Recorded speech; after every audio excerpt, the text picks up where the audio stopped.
After giving one of my talks at the Association of Proposal Management Professionals conference this summer, I grabbed a drink with an experienced salesman. I always love hearing war stories and tips and tricks, so I was excited about the opportunity. I was most certainly not disappointed. Eventually we got around to discussing who the best and worst buyers are. I was arguing that the worst buyers are the guys who think everything is a commodity and don't believe in the concept of value. He shook his head. This is the conversation we had. I raised my eyebrows. Worse than the price only, just fill out the damn spreadsheet, procurement guys. I went to object, but he cut me off. Are worse, but that's how you advance, playing the game. But the skills of moving up the ladder are almost completely unrelated to the skills of actually running a department. So the result is that they are too scared. Of what?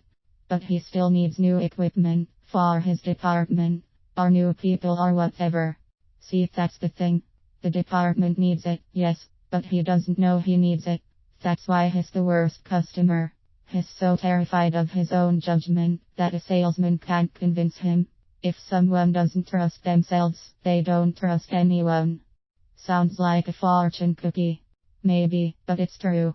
Think about the last time you were in a new city. It's late. You're surrounded by shady people. You don't know which way to go, where to find a taxi. Remember any time like that? Sort of. My first time in Baltimore, I accidentally turned off on the wrong exit, and it was not a good neighborhood. People drinking out on the stoops of rundown, boarded up houses. People dazed out of their minds on drugs, wandering in the middle of the street. Okay, right. So you were totally lost and didn't trust yourself, right? Why should you? It's your first time there. I nodded. Alright, so if one of these guys had gotten up off a stoop and walked over to your car, what would you have thought? I laughed. I think I would have slammed down the gas pedal too fast to think. How's that possible? I asked. I mean, aren't they feeling it in the pit of their stomach? How do you explain that? But I protested. If his department needs something. I nodded. I knew that. I didn't like it, but I knew it. What? Are you joking? People are idiots. What do you mean?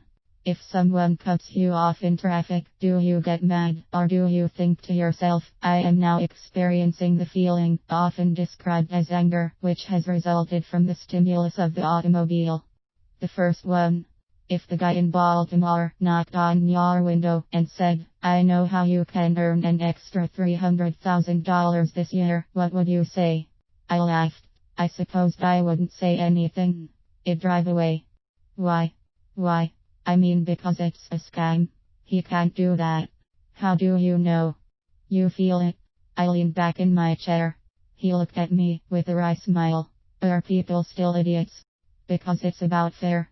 He's afraid that, if he says no to you, someone higher up might think that's the wrong decision. Especially if you've shown evidence and projections and identified needs. No way. He's terrified of losing his newfound power. Plus, except for the CEO, how's he going to send you to? Certainly not. Look indecisive, taught a CEO. No way. Alright, I give in.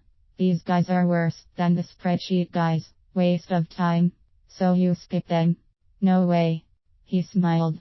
First, let me give you a quote. Napoleon said, the herd seek out the great, not for their sake, but for their influence, and the great welcome them, out of vanity or need. Keep that in mind. Okay, makes sense, I guess. I looked at him in surprise. Whoa, really? Just leave. I wish. Well, 20% is better than 0, but what about? I groaned. They'll think about it. But if he was afraid.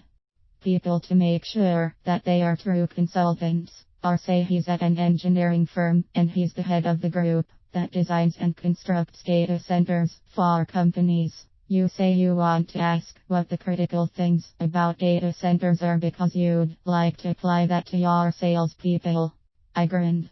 If he builds educational centers, then you want your salespeople to be lifelong learners, in exchange for some expertise In that case, by the time we were halfway through our sandwiches, he had already filled up 4 or 5 napkins with diagrams and org charts, and on and on. And he was giving me advice on how I could use the principles of quality control in pharmaceuticals to improve. Just because you asked. Your eyes, how much his insights mean to you. And then when you actually ask him the questions, whether right then or later on his drive home, or whatever, the whole time you are being nice, asking about his family, mentioning yours, you are generally making yourself a human that he can trust. Not a. Isn't that manipulative if you're not going to actually use it? I smiled. I guess so. I chuckled. I like it. Everyone wins. But do you get the sale? You do. Yeah. Most of the time, he'll say oh no, it was his pleasure and that I'm welcome to come over, even though he can't promise they're in the market. What prospect ever says he is? Exactly. So you go over. He trusts you and likes you. Nobody else has been able to talk to him. If you have the skills and your service makes sense, you can make the sale. What if he says sure? Send him over. Then you do. You can figure out the commission later. Ideally, if it's someone who's as smart as you, you'll do this for each other and it all balances out. But lately, I've added a new wrinkle. Far of a drive, sub BPs are really good at it. They do the usual schmoozing thing. Ask lots of questions, share some funny stories about previous places, and now suddenly, the executive is even more comfortable with your company. That first-hand knowledge trumps the diffused fear of his new. And then you take it up from there. You got it. I rolled my eyes, but I also signaled the bartender for another drink for him. So I guess he was right again.